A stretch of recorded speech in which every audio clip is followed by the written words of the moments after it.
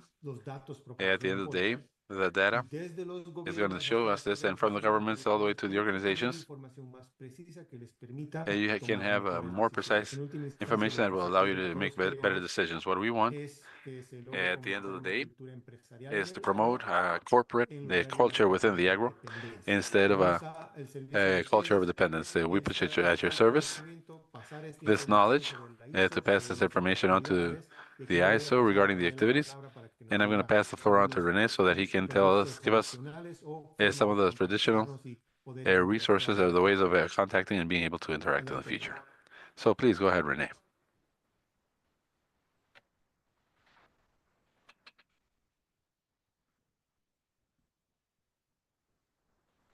Ya, cuesta siempre de quitar el mute. It's always a little difficult to unmute my mic. Sorry. Thank you, Sergio. Here, I just want to present the resources, the resources that you're going to have available to share this presentation. We recommend that there are several. There are between videos and documents that explain in better detail what has been done by EMEA up to this day and the years of work that we have had. It is regarding the improvement of the provision of services. And what we are looking for now we are very happy to be able to sign an agreement with the ICA is that in Latin America we can generate several collaboration platforms and be able to find out what kind of actions we could be promoting and strengthening in Latin America. Ahí abajo aparece mi correo electrónico y también la página web Down there de you have AMEA, my email and also the web page of the EMEA on to hacer which su we can comunicación mejor. access and be able to get better Abierto a informed. cualquier I información am y open pregunta de parte to de any ustedes information and después question de on esta your behalf presentación. after this Gracias presentation. por su Thank you very atención. much for your attention. Muchas gracias por el espacio. Quedamos atentos si Thank you very existiera una much, and we will, pregunta del piso if there is virtualmente. any, thank you for your Si no, attention. quedamos We are open to any para question that you might have from the poder floor. If not, we are la discusión at que your se service desarrolle at your contact to be able to distintos have that miembros later de discussion with different members of conferencia the o en distintos conference or espacios. different Uno de different ellos, por ejemplo, places. es verle One of them, ver for que example, está conectada la is ministra de Agricultura de Honduras. that we see that we have connected the Minister of Agriculture of Honduras. A very warm greeting, and we're going to be, in spite of the fact that we're going to be doing the same presentation in the spaces of market, it is important to look at this in the spaces of agro industry and agriculture and livestock markets. Thank you very much, Rene, Sergio. And we have maximum maybe 2 or 3 questions that you might want to go deeper into with the team from EMEA regarding the presentation of the ISO standards so that they can give you their answers, and then we can go on to our next section. So we have the floor open now in case somebody wants to make a question or a comment. Do we have any questions or comments? Okay, microphone is coming to one of the participants. As always, please state your name and the institution that you represent. Jose, please. Hello. It's a pleasure. My name is Jose Francisco Aguilar from the School of Engineering of Systems of the University of Costa Rica. Thank you very much for the presentation and the motivation on continuing on exploring the resources that EMEA is sharing with us at this moment. I would like to ask both of you, in the case of association of water users, with this type of ISO, do you have, in this type of ISO, do you have experiences that have been applied to be able to see the scheme of sustainability of water or inclusiveness in the case of irrigation districts that demand every day more articulated management? And I think that the ISO that you are presenting might be a valuable issue or valuable topic. And on the other hand, to get to know from you guys that companionship that a man might be able to provide in this process. Thank you very much. Sergio, René. Sergio, René.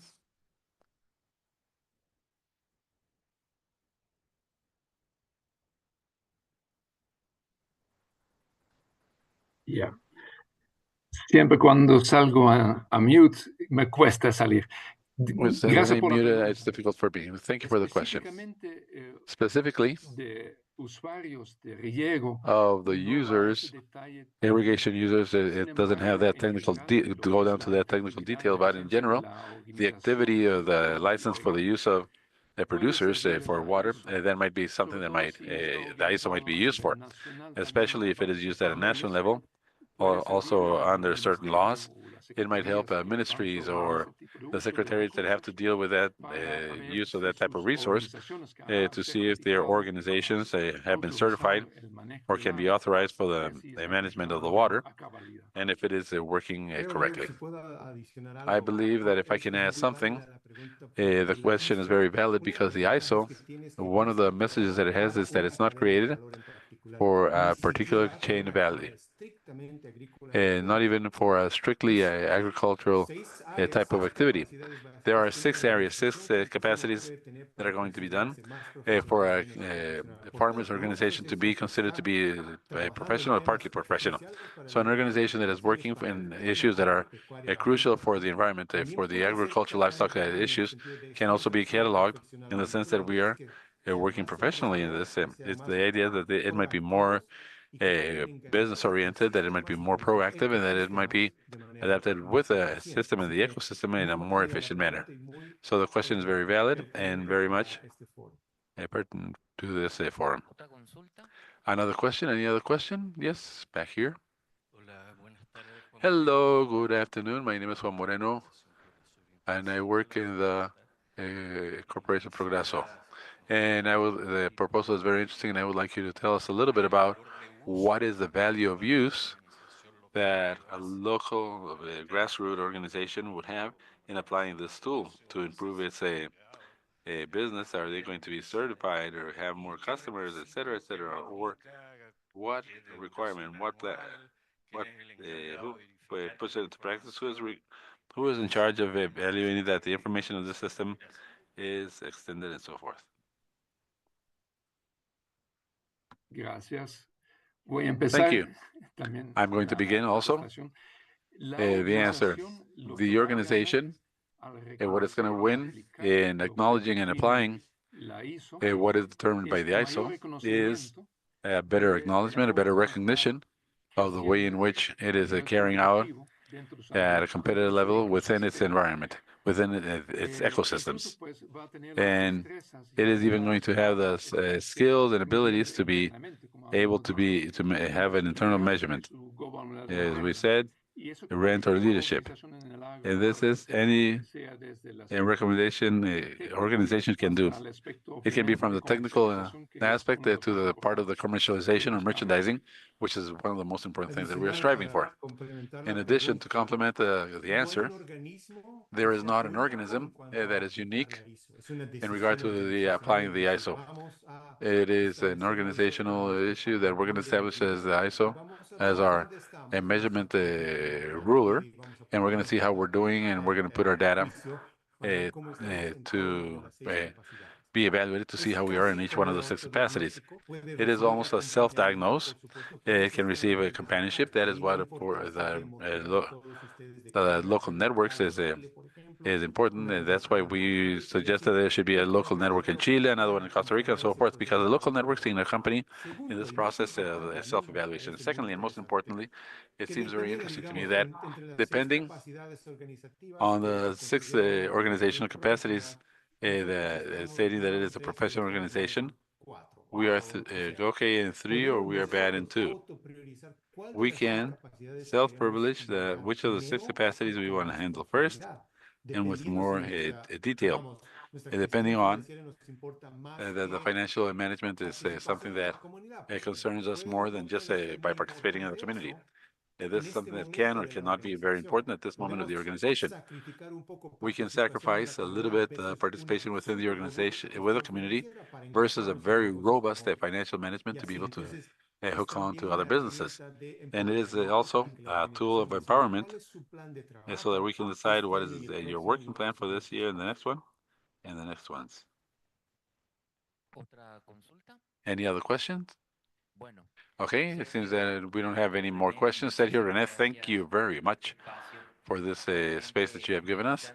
Obviously, listening to the colleagues of AMEA, looking on the one hand at public policy, one might think that this ISO can be a tool for the service supplier technician, and to see how from the organizations that have been constituted, that have their technical assistance services, how this can help them and reaching a better efficiency, a better capacity in view of these 6 pillars that this ISO has. And obviously, the approach has to be step by step. It has to be on a scaling process that you are not seeking for a certification, but that it can help strengthen the structure, the organizational management of the producers organization. So there, we, as the ICA, and as it was well mentioned by the colleagues from EMEA, we are shortly going to have the signing of an agreement because we consider that it is very important that to begin with the process for adoption. First of all,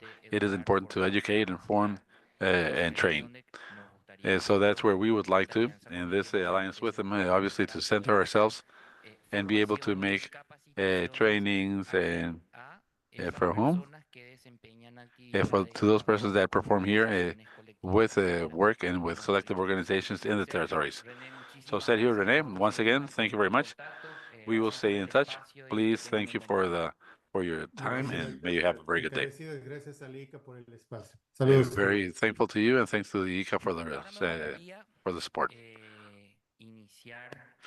Now, I would like to start with session number 1 that has to do with the current situation of farmers associations here in Latin America, to be moderated by Francisco Hueso from the World Bank. And I would like to invite Inolamap, who is the regional coordinator of the PDRR, Juan Moreno, president of Procasur, and Fernando Lopez, who is the financial secretary of the Federation of Rural Producers of Mercosur and treasurer of the Rural Growth of Uruguay. Please go ahead, folks.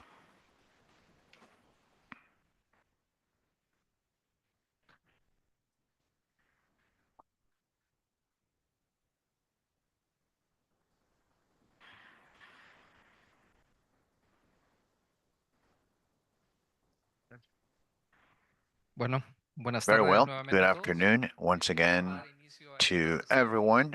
Let's start with this session that's going to talk about the current state of the art in Latin America. We have 3 speakers. We are going to try and describe the current situation regarding the organizations of small scale farmers. We have Juan Moreno as president of peasant organizations of Procasur. Just for the sake of time management, we are going to have 50 minutes per person for the presentation, and after the 3 presentations, we're going to have a Q&A with the audience as well as online. Without further ado, Don Juan, please. The floor is yours.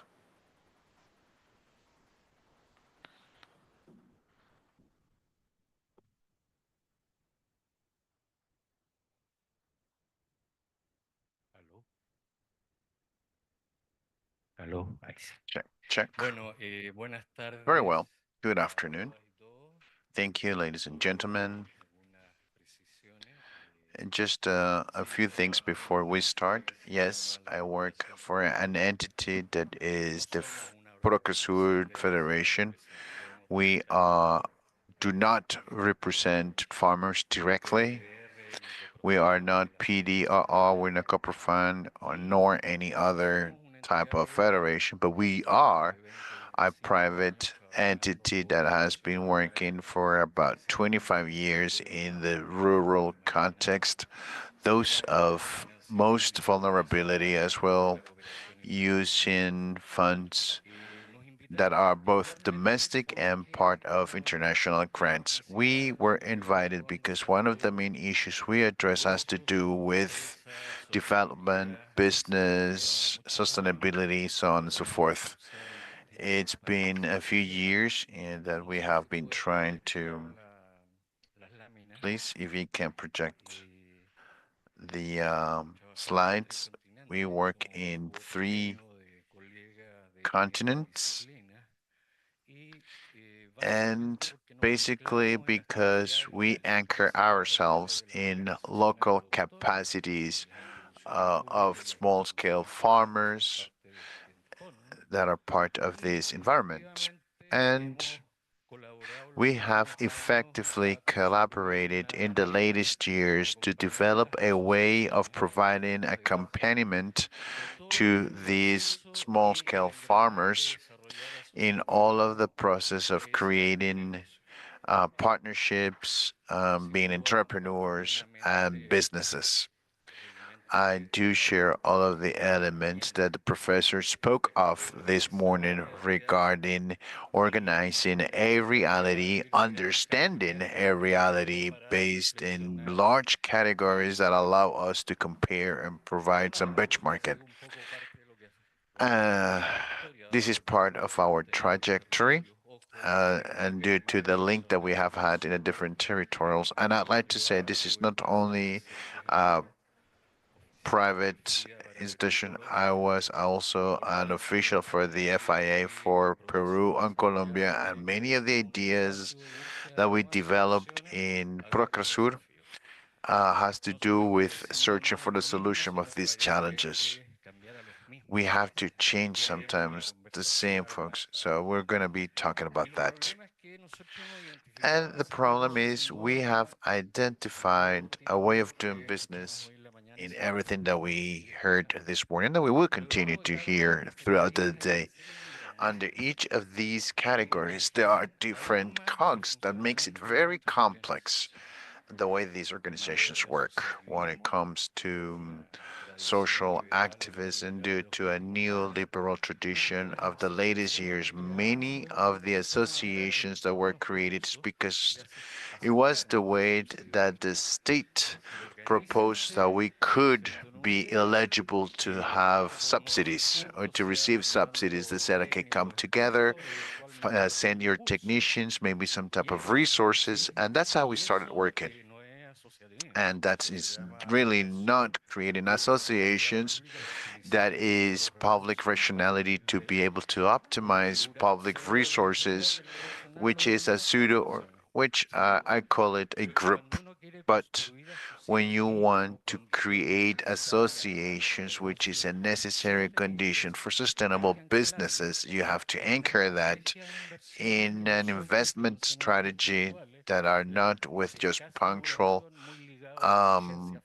financing, short-lived, because the government they can only do resources once in a year, once per year, and they cannot do multi-year plans.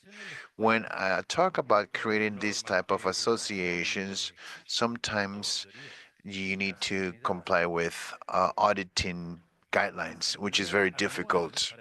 An annual meeting to be able to continue to have a valid legal LLC license. So it is true. We have great challenges, but it's been very many years in which we have not addressed what I call the machine room issues, where you can't see, not on deck. On deck, everything seems to be okay on deck, and we share all of the challenges and all of the worries and concerns, but there are a lot of restrictions that with few measures that do not require a lot of legislation, you could facilitate these processes. For example, since we did comment as the cooperativism, which is a great solution, nevertheless, without a doubt. There are countries in which the fiscalizing or the auditing of these cooperatives needs to be done by the government, and that audits take 2 years. So in order to be able a subject of credit in a bank, they can't because the auditing results are not ready. The General Assemblies, there has got to be an official of the ministry just to provide public faith of what is going to be discussed. Whether there is this is just a matter of that engine room, access to inputs, with the crisis that you, without a doubt, the price increase, the war, we have promoted all of the inputs, but there really is there's not a market for bio inputs. It just recently has been started. I have worked with the most rural, the most um, the farthest away, and there is no one responsible for the results of those experiments that have a direct impact on the pocket of those small-scale farmers. Climate change gives you $3,000 to $4,000 increase in cost just to get your crop yield every year.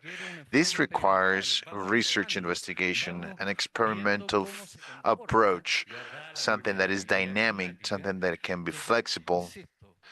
So I insist, access to the land. That's totally non-safety. No one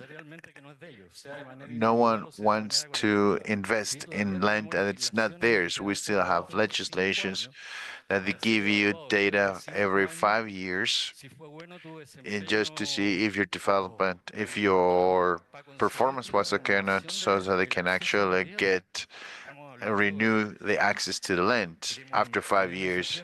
If we want to invest in that land, no one wants to influence. It's all short cycle or short-lived cycles for crops, and that happens very, very close to here. I'm not talking about realities. So all of these issues have different expressions and mechanisms that become very acute in the rural areas because it makes it very, very complex for small-scale farmers to become empowered to make decisions and to participate competitively in the different markets. So a good product, I've always believed this, has a good market, but it's not sustainable in the way they do it because, for example, they don't have the local government environment, which is just fundamental for logistics. Let's talk about infrastructure. I'm not talking about bridges. We're just talking about roads that 10, 15 minutes can address issues of floods, for example, so that they can actually send the product out of the plantation when they need it, not when it's already rotten in their storage. So I don't really want to go deep into this. We've got very, very little time to do this presentation. So we can talk about this in the coming days. In our opinion, sorry that I have to wear my glasses because I am an old man now.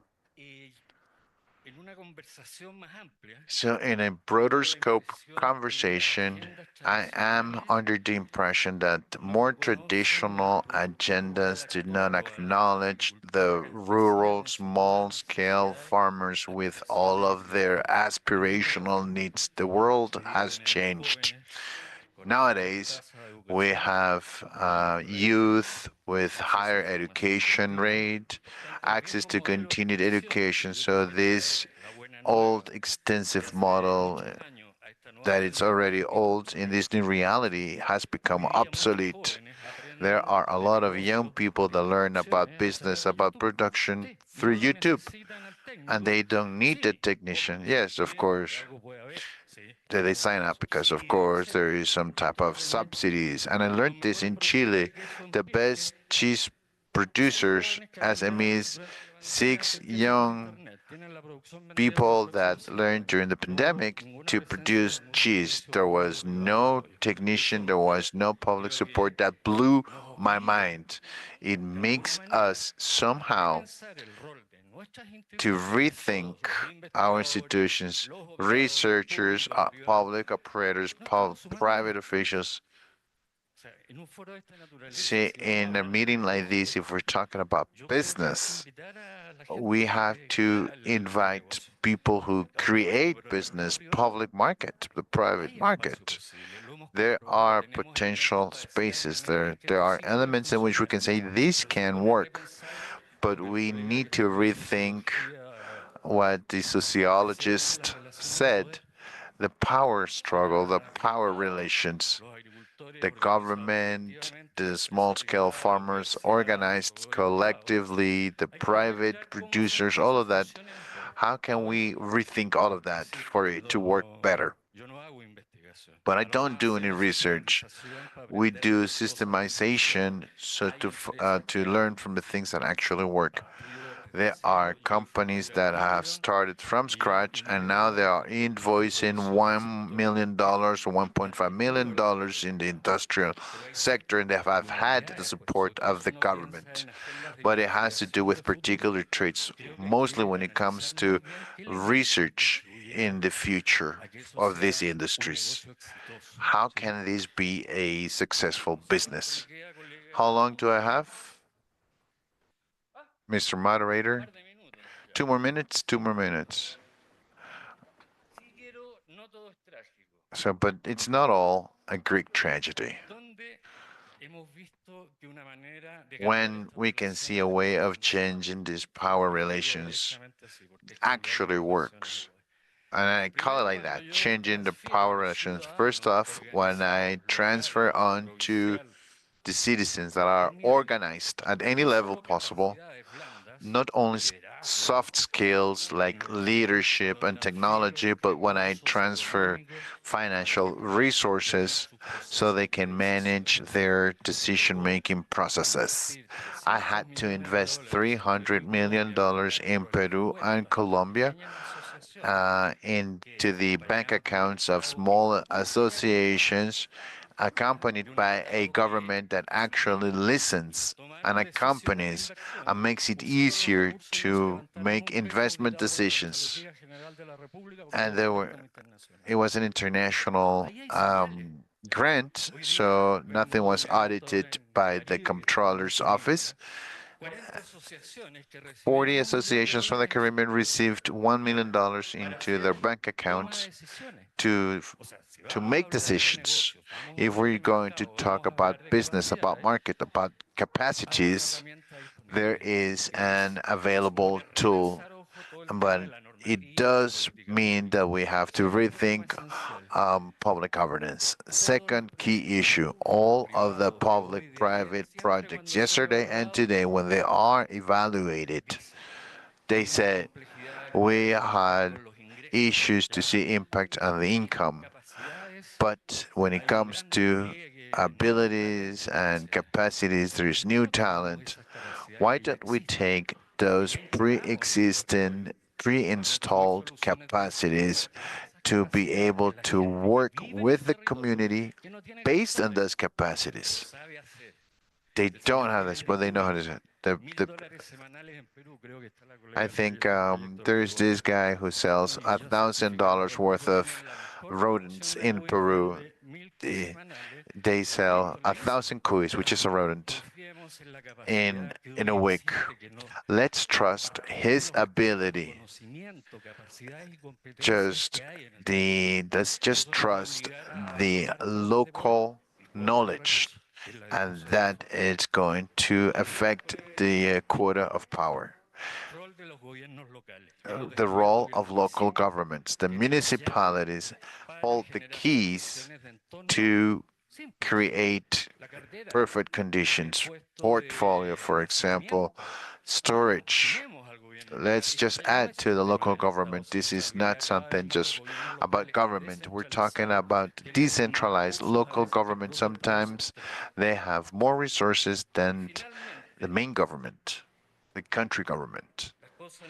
And last but not least, we believe that things have worked when you build partnerships and associations when they can provide resources for the people that form part of the association. Let's take advantage of their technical knowledge, their technical education, their know-how, so that we can build all of the science, all the technology, so we can transfer a system of sensors to improve indicators in family farming.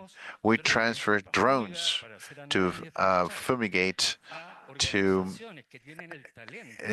administer a pesticide, for example, to associations that have the ability to escalate and to own this process. This is an invite to assess our trajectory. We're not a boutique. We are not just we're trying to make changes. We have had people who have been receptive to these ideas when we're talking about rural talent. In Chile, we have $450 million a year in Chile. That's a problem that creates. Thank you.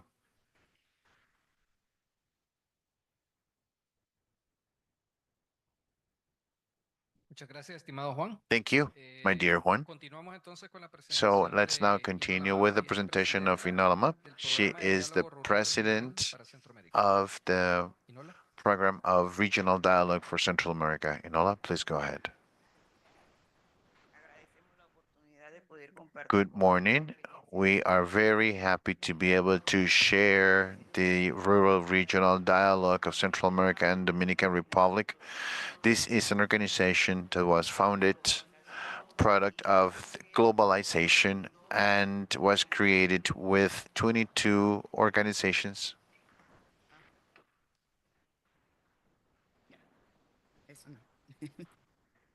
Okay. Está integrada por 22 It is organizaciones. composed of 22 organizations out of Central America and Dominican Republic. This organization was we made it to work for the International Year of Family Farming, and with the design of family farming, we participated as part of the World Rural Forum. The organization of Rural Dialogue created a policy, an agri-food policy with peasants, indigenous peoples, and Afro-descendants that was adopted by SICA of Central America. In these groups that we worked with on site, we also took into consideration the cultural traits of all these peoples. It's not only peasants, but it's also indigenous peoples and Afro-descending peoples. Some of the issues that we had to address in the rural area has to do with access to the land, which oscillates between 7.28% and 30.28%. Despite of working in the rural area, only just a fraction of them owns the land, and that has to be linked to different barriers and obstacles due to the lack of land, and therefore it also constrains their access to credit and financial resources. There are specific challenges. For example, they do not own the land, they do not have access to credit and other production factors. The youth can handle technology and can provide support in that sense, but many farming children go out to college and they stay there in a PhD and they want to work in different companies in the urban area instead of coming back to the rural context. And therefore, their growth rate is stunted. The members of this regional rural dialogue program is a group that ensures food safety, promotes solidarity and trust between their members, and it can be measured with the social impact, but there is no research study that determines specifically a number for the social impact, but you can see it in the day in and day out. The family works in diversified activities. Many families are practicing this type of farming, and that does have an impact on climate change. Some of the factors that impact on these groups, we can mention, for example, that In the platform, we encourage the members to engage in all of the political processes and engage government organizations at all levels, locally, regionally, and domestically. This organization is seeking through the processes of people of having access to land, technology, differentiated credit, agricultural insurance, because they don't have access to that. And it has been mentioned over here, they do take the risk of losing everything when there is a drought, when there is a flash flooding, and all of the different factors that have to do with climate change. So it's also very important to manage water resources, amongst many others.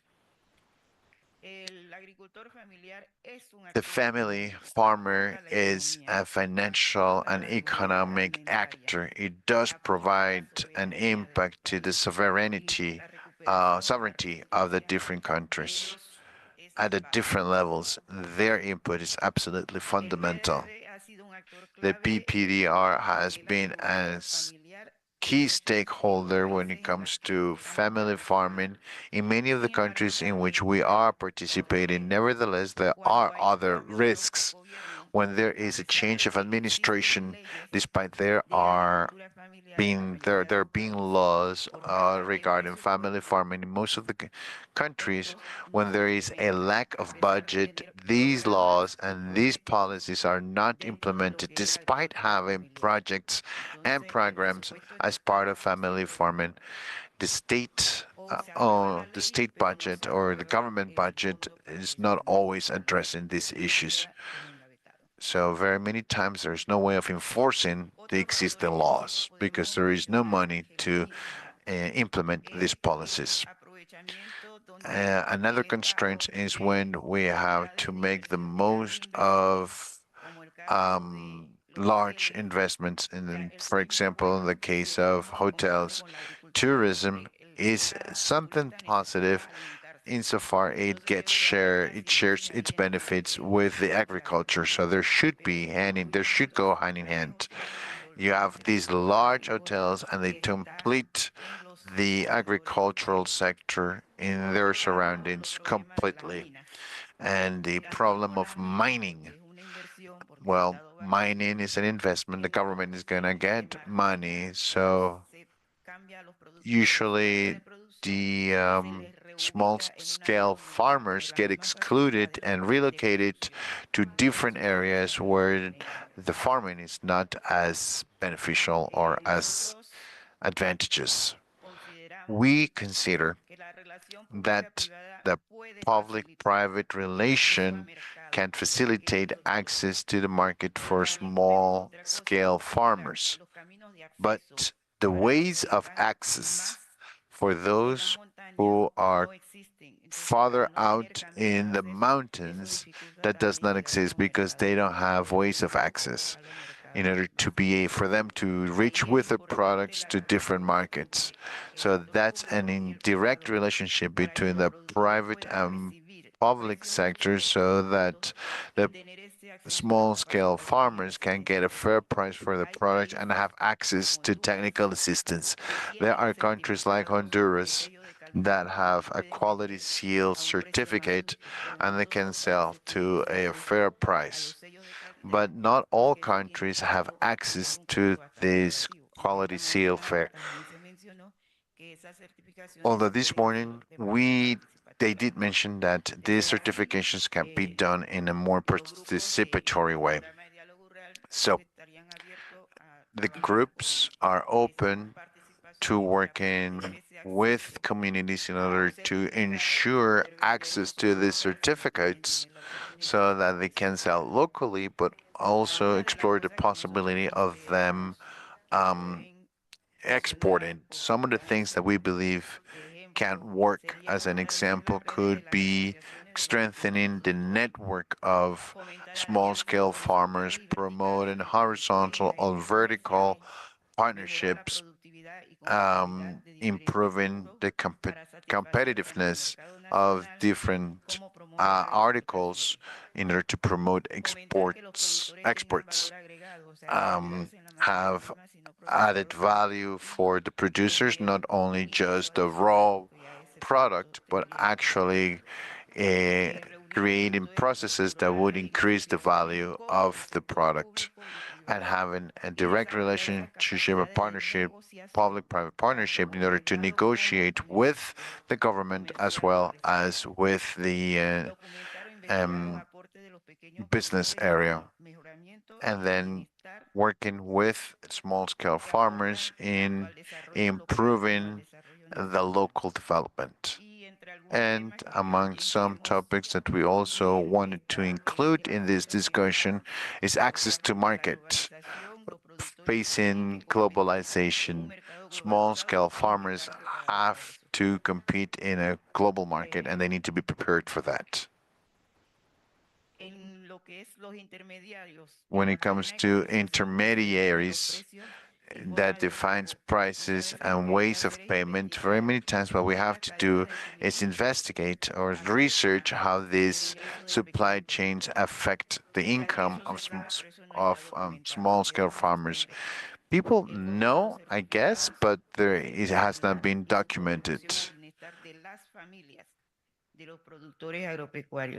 So the technological and financial resources and their impact on price and the yield of production, so that we can guarantee sustainability and traceability of the products, measuring the perception of the financial system regarding small-scale farmers, analyzing the design of small-scale farmers regarding climate change. We're talking about flash flooding, droughts, and so on and so forth, analyzing the nutritional state of small-scale farmers, because we do believe that if we produce, but the consumption, if it's nutritious or not, or how do we measure that, because there is obesity in the sector, and why are there issues of diabetes, for example. This is something that we should take into consideration for an research investigation.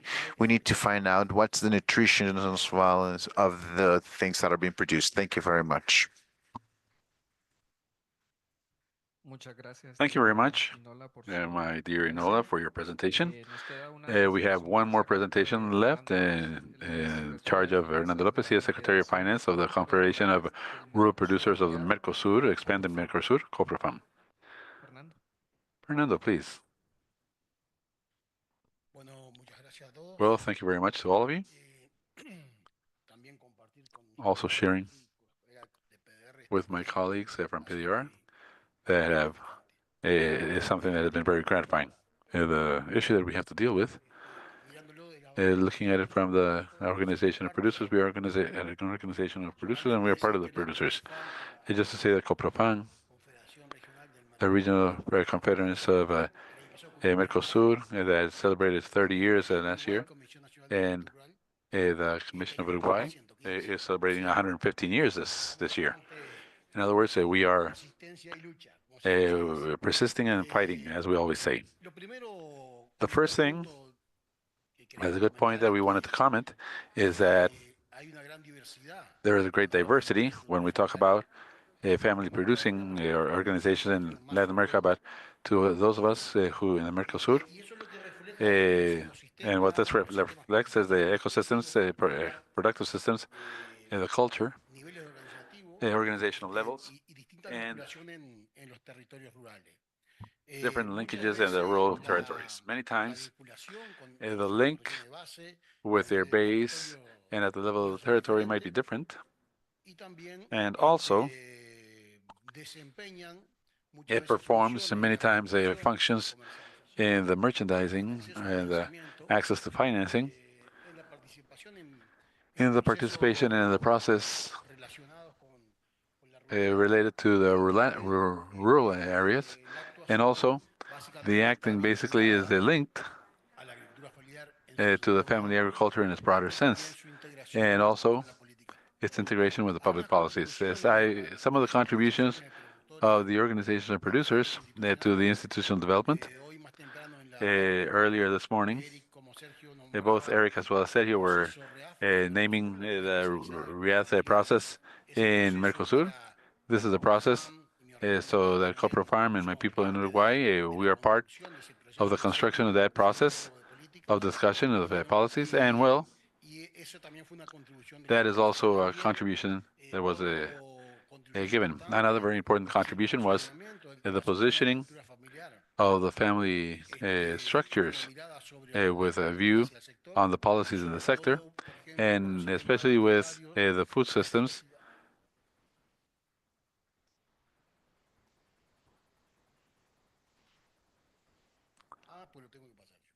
Now I have to advance it. Okay. Where are we? Here. Okay.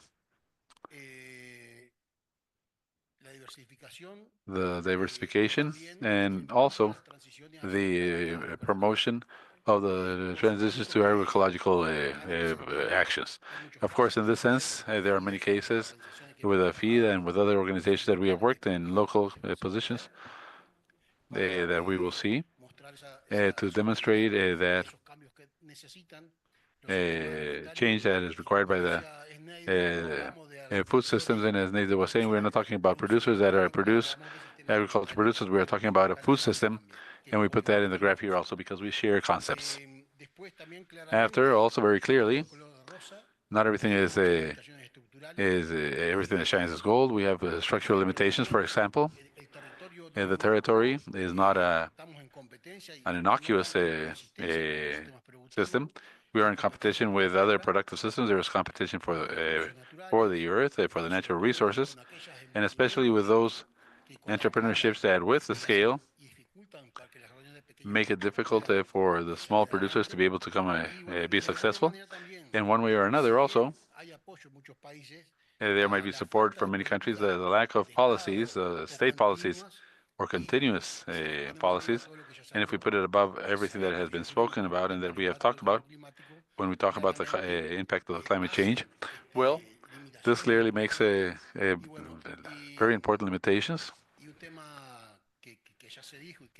Things that have already been said, and this is seen as a phenomenon of the society, as mentioned already, and all the topic of the aging of the population, of the generational change, is also something that is taking us towards where the organizations are headed.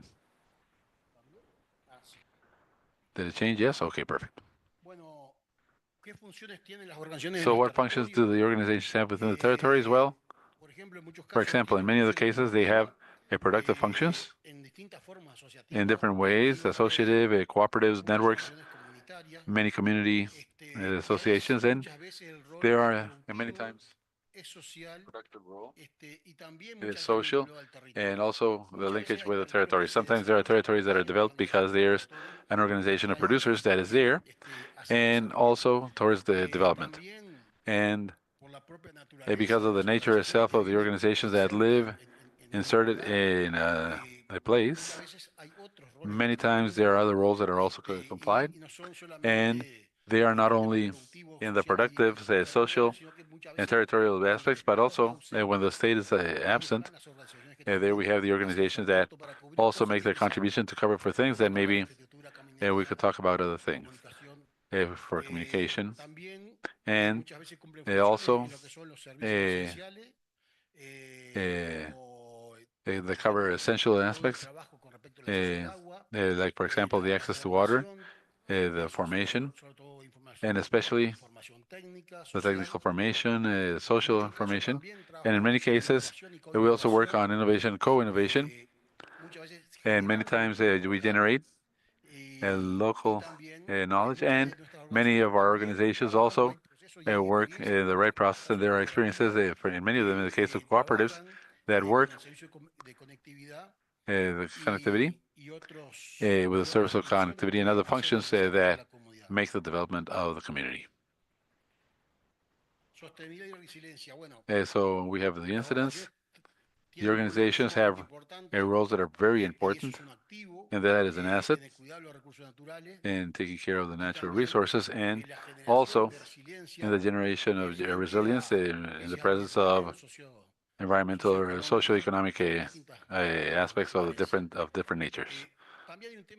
There is also a topic that for us we have to point out that many times that through the organizations of small producers, there is evidence that demonstrates the efficiency of the public investment when you work in association with associations of small producers.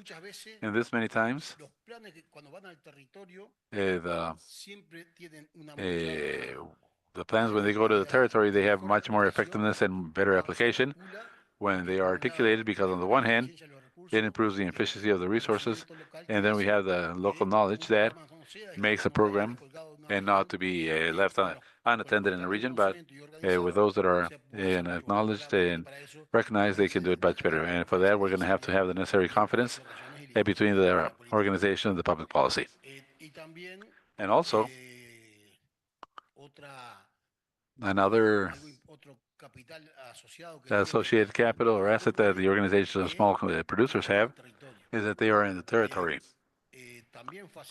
That it also facilitates for the organization the program, and that many times they are the ones who ensure the sustainability in time. Because as I said before,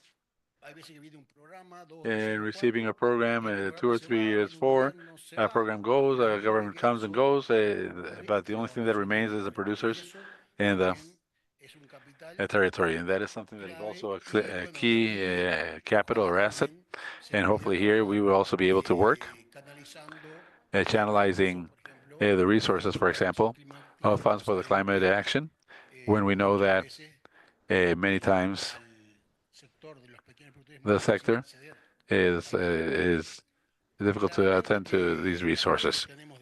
We also have to say that we have weaknesses, and we have to see that we have strengths, the adoption of new technologies, as it has been mentioned. We also have to strengthen the structures of these organizations to be able to advance in the incorporation of technologies, but not only technology, but applied technology. And also to work in managing this, and also for the new instruments or tools of information and communication.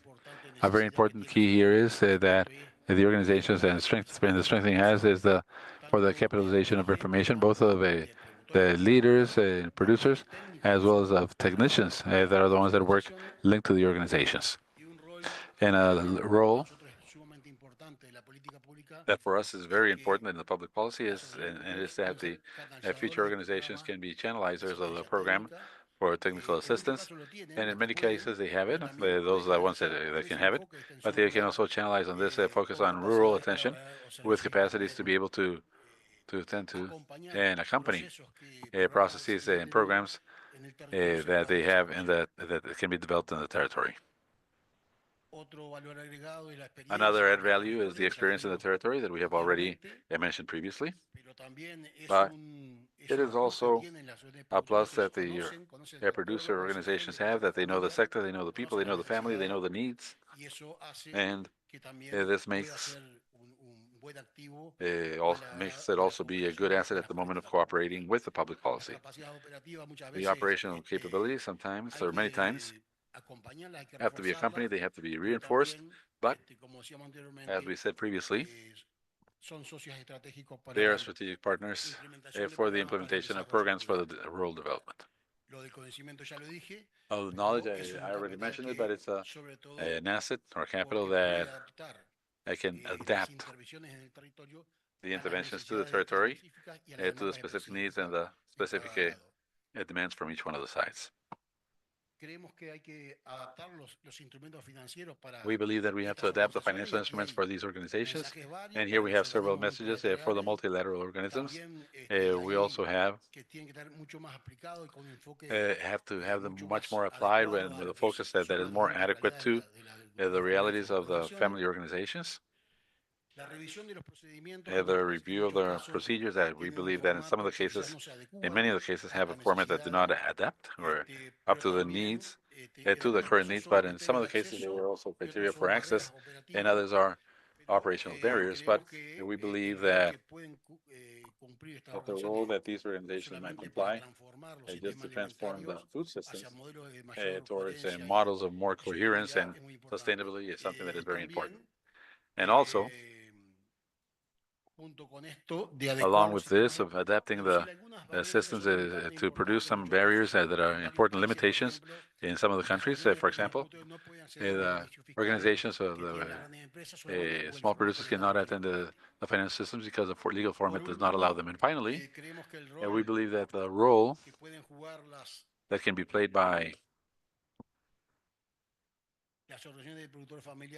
the organizations of family producers for the transformation to more sustainable food systems and resilient, and in this way, be able to contribute to their food safety and territorial development, have three levels at least. And they are necessary, as we said, the strengthening of the capacities and the access to the resources, the articulation of the public policies, both at a national, a regional, as well as local level, and the organizations. And clearly with this, we can have a greater sustainability with models of greater coherence among the producers and the territory. Thank you very much.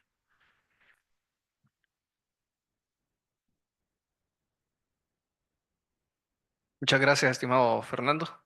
Thank you very much, my dear Fernando.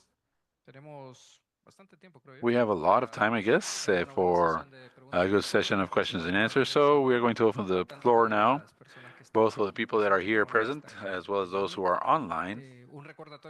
A reminder just please say your name, state your name. If you have a question, state your name and the organization that you represent to identify yourselves, please. Thank you.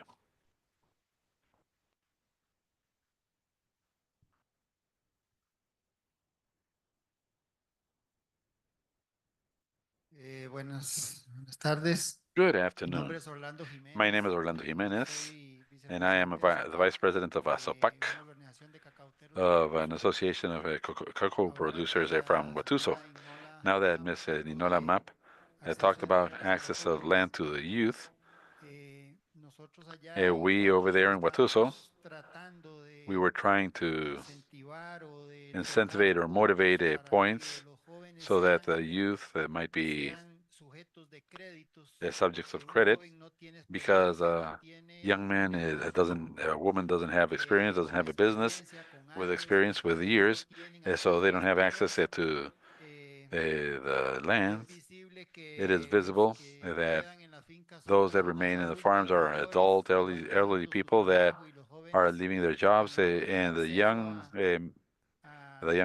persons not having access to monies, well, they look for other activities, like to study other things, and so they abandon the land, especially the family agriculture.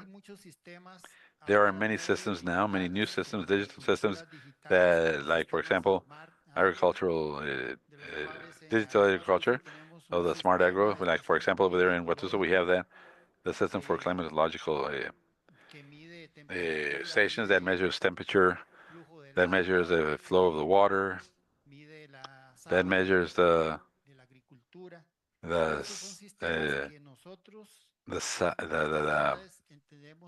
resin of the agriculture, that we at these ages are somewhat difficult to understand, but the young men and women can understand it very simply. So with a financing system, we logically have to talk with the institutions. We have to try to have the financial institutions accept them as elements of credit, and that it might be something feasible, everything that goes through there. So it is true. The agriculture currently has to take that road through looking to the youth, because they are the ones that are the future of this agriculture, and that the farms, that the farm is not done in farmhouses like it is happening over there in the rural zones, that they have become family farmhouses, and they stop producing as so I don't know what option we have so that the youth might have access to the land.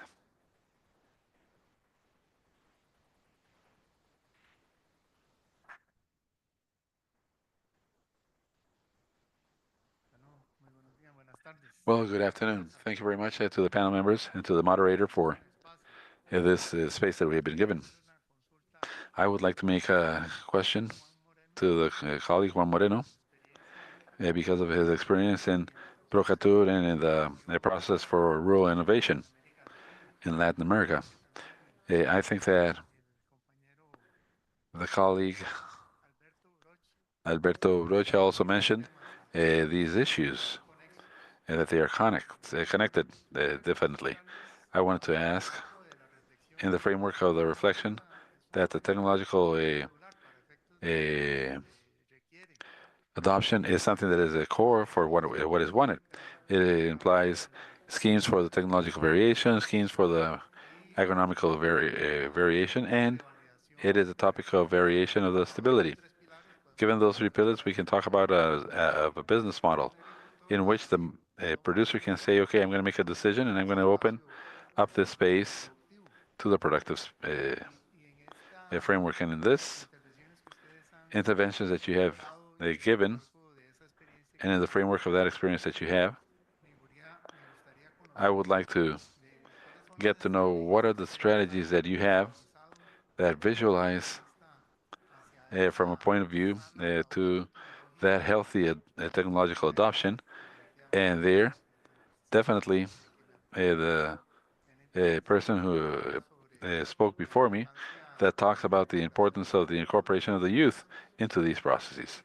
But yes, I would like to get to know from your point of view these more effective strategies that you have observed to promote the technological adoption in rural communities, especially when there are resistances at a cultural level, limitations of access, or lack of technical companionship, continuous technical companionship, to be able to ensure that option. Thank you very much.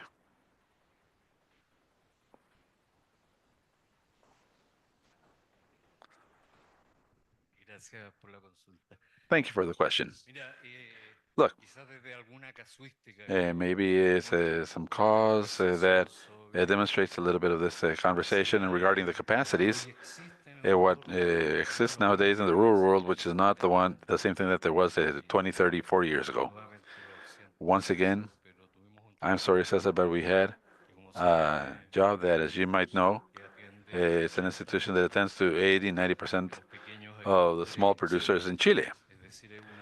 In other words, one of the very few institutions that we have complete coverage. And we proposed the government from different sides, and that was the most amazing thing, to take off from this point of view of looking, first of all, at the assets of the territory. Not only the infrastructure, not only the amount of animals, the productive potential, but also the assets of knowledge, competencies, things that nowadays exist. Nowadays, the youth have a greater scholarship. They are trained technically. Our parents finance our education. It's just like the farmer parents do it nowadays, but they do it surprisingly for the youth to leave. So when we talk with colleagues from INAP, we said, how do we capture those assets of knowledge? And the strategy was very simple. Let's coordinate with the local teams, make it INAP decentralized. They have their office in the public institutions with a greater amount of offices in the territory. And to have with that a technical team, this territory, as access for knowledge. What is the best product that best applies the technology? For example, in the breeding of lambs, for example, or which producers are going to come to the point incorporating a technological solution. And we have found them. They have said, with this dialogue of agriculture and technological teams, they were called the committee of the local committee. Very nice. We were able to put together a market catalog with 500 producers and businessmen that are there, that live there. They don't have to pay travel expenses. You don't have to talk with a ministry to authorize the cost of the service. They live and produce right there. Having said this, we have to give the institutionality because the state cannot hire people that don't have the certificate. Why? Because I believe that the knowledge of these local experts is set to the Andean tradition. I don't know if you can say it. There is a complete tradition. There are people that have been for thousands of years being the transporters of technical knowledge. And what do? They are legitimate. The people pay them. And we say, well, why can't we acknowledge the knowledge of the people who know how to do it? You and I live from what we know. So we said, okay, let's regulate this. Let's create the standard. We can say that the state of Chile can pay a producer independently if they had 1 year or 300 years of this. They were paid because they were acknowledged, they were legitimate, they were legit, and they were validated by the parents. So they established the rate with regulation. Nowadays, the law allows the government to pay a small producer for what they know how to do, be it for a field visit, be it for a positive, a lot of outreach technicians and so forth. But that is not the problem. We have affiliates. We don't need to send a technician to 300. No tenemos ningún sistema de extensión, incluido el chileno, muy top, que tenga una evaluación de desempeño real, que diga, el campesino partió con 10 y su colaboración lo llevó a 15, a 20 o a 30. Gracias. Bueno, con respecto a la pregunta de los jóvenes, bueno, los jóvenes manejan la tecnología y eso hay que buscar la forma de poderlo aprovechar dentro del campo. La situación que yo veo es si la remuneración no se ajusta al nuevo estilo de vida de los jóvenes, difícilmente van a querer trabajar en el campo. Entonces eso también hay que valorarlo. Y como dice Juan, It's taken into account. And as Juan says, we also have to value the experience that the producer has on the field. And when we do a research, that the producer has to be a participant of the investigation, not to be the object of the investigation. They have to be participants within this process because they have an experience, and that experience can help to facilitate things and to improve. And that's where we can evaluate the impact that producer is going to provide the sector.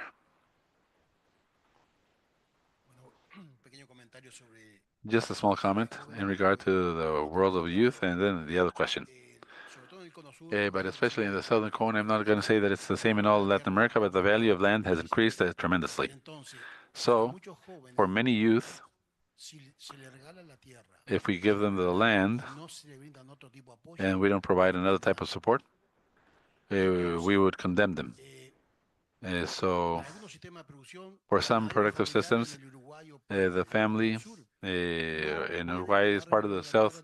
They cannot pay the value of land, not even in 100 years. And I'm talking about open field. Yeah. So Uruguay has an institute of land. Brazil has an ITA that does not cover for the demands, but we have to look for new institutional arrangements so to have access to the land. If not, there's not going to be any way, be it a credit given to a young couple or whatever. Apart from what has to be done, there is no public policy to support them. In some of the cases, it will come out, and others not that much. And part of the technological option, I'm going to go the other way, different to that of one.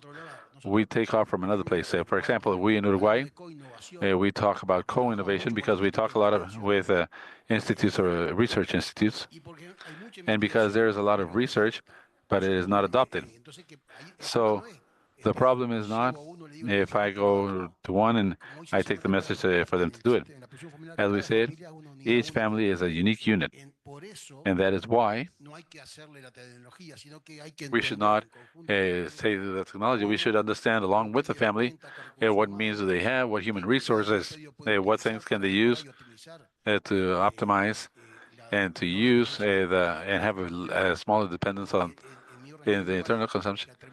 That in Uruguay we have finished a small project with part of the study in family cattle raising, and we have demonstrated in 3 or 4 years that we can improve the income of that family, cattle producing family, through many methodologies, and we can innovate with very little investment, and we can have soft techniques, and we were able to demonstrate through the investigation that we were bringing down the greenhouse effect gases caused by the livestock production. This takes time, commitment, and a lot of dedication. Thank you very much to Juan. Thank you, Juan, Inola, and Fernando. Yes, please. I just wanted to make a comment, and I wanted to ask a question to the panelists. In the case, the comment has to do specifically on what we are discussing right now on rural youths. A lot of rural territories, we're already late for that. When there are no longer young people, and that's why a lot of the policies, I don't have the knowledge, but it's actually attracting investment so the youth comes back. Not only providing employment for rural young people, it's actually for the youth to come back to the rural sectors. That was my comment. It's a very complex element, and my question has to do with whether if you were ministries, if you were the ministers of agriculture, where would you prioritize the investment regarding different gaps and issues that you presented? Where would you bet in your administration period with, of course, budgetary constraints, not only in Latin America, but around the world? Where would your bet go?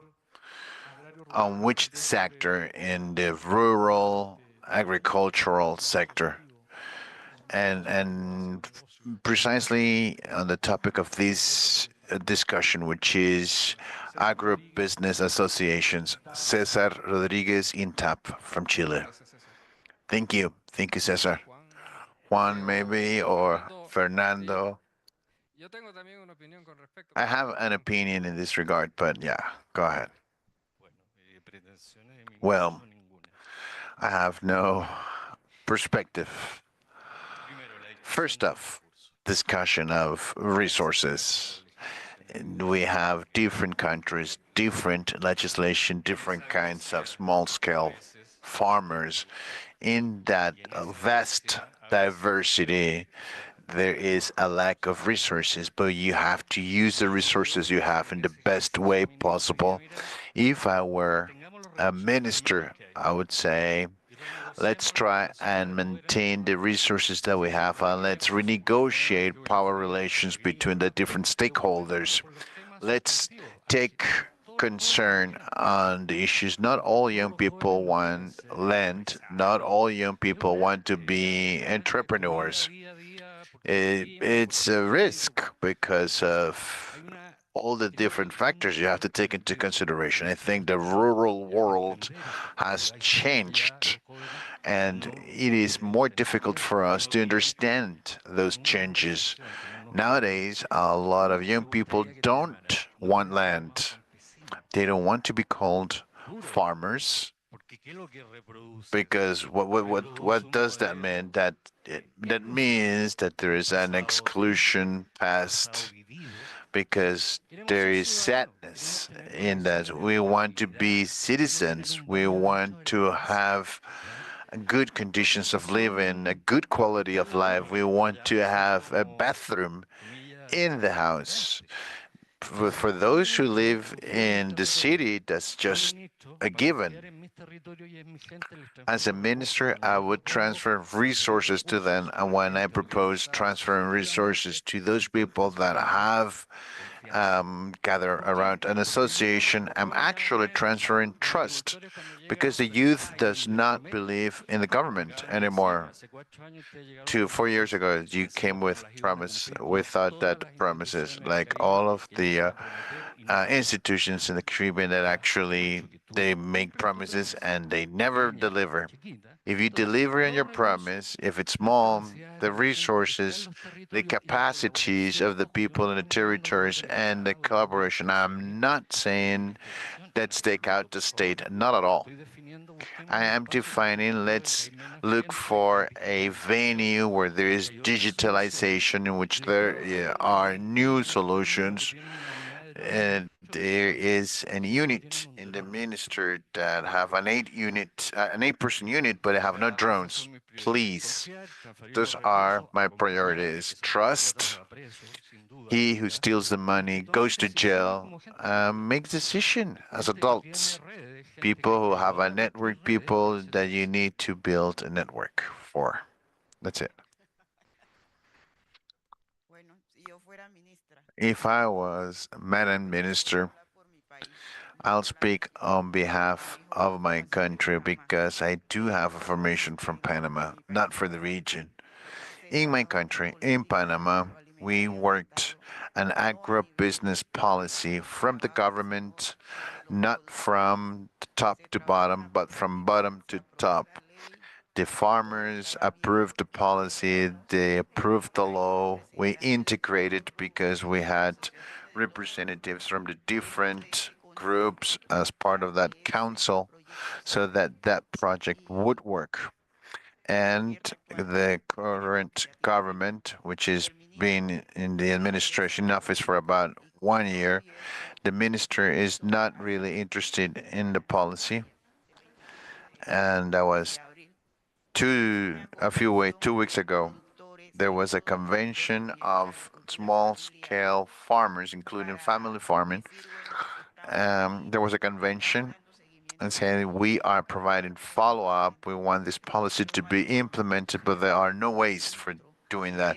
So as a minister, if that comes from the base of the pyramid, if it comes from bottom to top, that has to be respected. And I would respect that. And I would make sure that I would assign budget for that and make sure it works. I am from Uruguay. 2 months ago, the minister started in his role. So let me just give you a different perspective in my answer.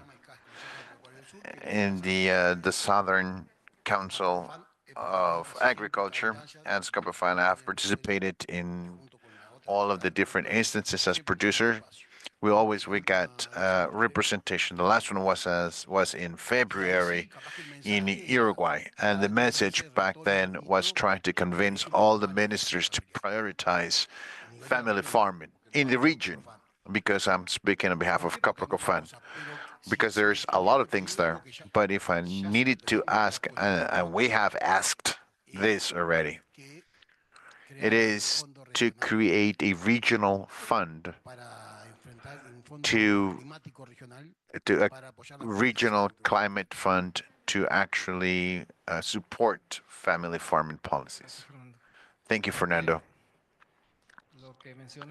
What Cesar mentions already is a severe issue. We have identified what we're always talking about, a lack of land, lack of water, but we're now talking about a lack of human resources. But the panel has also identified something really important. So many efforts that have been made by previous projects and programs in creating human capital in the rural context, and we yet continue to hire baseline studies for a company for $100,000, $500,000 in El Salvador, for example. The implementing firm says for the baseline research study, we've worked with 2 young folks that saw this need. They've worked with us for a long while. One specialized in statistics. He went to, and the other one is a business expert, and they created their own company. It's a local vendor. So we have to appeal human resources and the needs of the markets, specifically in terms of goods and services in the area, not from a different latitude, just something that can be sourced locally. So that's important, and we have to see that as an ecosystem. It's not only support to small-scale farmers associations, but the general ecosystem of what they need when it comes to acquisition, drone service, applications, management services, all of these business services vendors should be by now have a presence in the rural areas, not only in the cities. So we need to look for new schemes when it comes to land owning, which is an everyday issue in projects and programs that support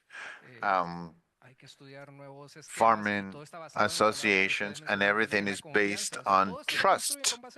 Everything is based on trust. Every business is based on trust. Internal trust amongst the groups and trust with the private banking system, trust with the government, with the public sector. If that trust is developed, it's much easier to do business. Can we bring down the barriers? Well, we have to do away with the fears and creating trust amongst the different actors between the small-scale farmers organization or family farming organizations and all the different stakeholders. Because very many times in rural context, financing does not come from banks, but cooperatives in countries where money coming from abroad is important. There may be people who can gather those monies and make them work for one common good. So we have to find innovative models in canalizing resources, right? So we'll finish with that. Are there any further questions? If you have one more comment, and then we will finalize our intervention. Thank you. Thank you very much. Very quickly, I'd like to refer an experience we had in Mexico. In my own experience, when they asked us, what would you do if you were the minister?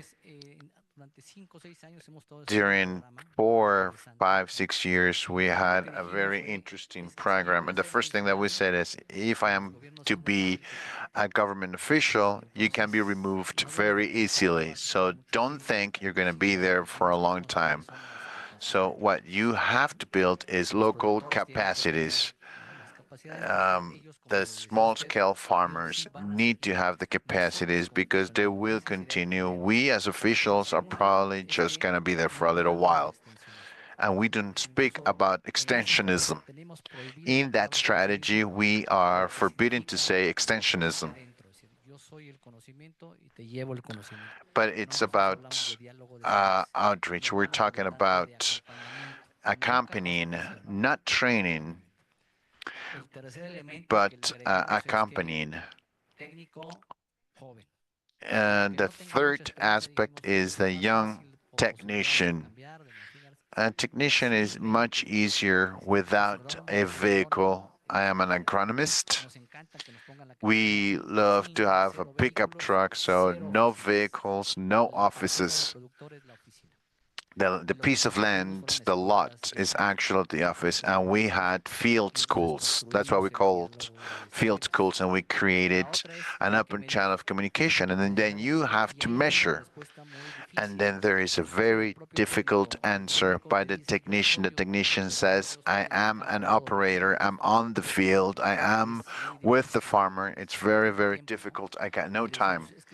I was to say, but if you don't measure, how are you to provide results? Because the only possibility for the farmer to modify practices is just diminishing production cost and increasing yield rates. So how are you going to believe from a young technician if they don't know who you are? So with results, it's the only possibility. So we measured, and based on that, we assessed the continuity. And then being well paid. They might not have a pickup truck, but they have a good salary, and those are the best salaries in all of the Mexican government, and they do not belong to the official institution. They are paid by the institution, but they are not part of the flow chart of the institution. So they don't have to, they don't not depend on subsidies. Their work is the transformation of practices by accompanying the family farming associations, right? Organizations, having seed banks. And because in the end, the technician will walk away as well at some point. He's very young, probably, and they will continue to study. So the capacities must be with the small scale farmers. Those are the changes that allowed us in 5 years to have 20 producers in ecological transition to 200,000. And then the result, we measure it, and that's when the producer says, this is my technician. It's not government. It's not the government. It's actually the technician. Please don't take him away. And accompanying does create best results. They must be trained in the best possible way. And so the universities are going over there, not for them to do master's degrees or PhDs. We know the universities actually get people out of the field. They never go back to the rural area. What we do is quite the opposite. The university provides them with the technical training, the TTA technical training and assistance, and then they stay there. It's how you're going to sow, what the type of ground, the type of soil, the type of water resources, because therefore, if you want to change the soil to produce for you, you have to take good care of the soil. So those were the values that we started working with in this strategy. Well, thank you very much, Francisco, and the participants of this first session. Please, now we're going for lunch, and let's work. We're going to be gone for an hour and then come back. Bon appetit.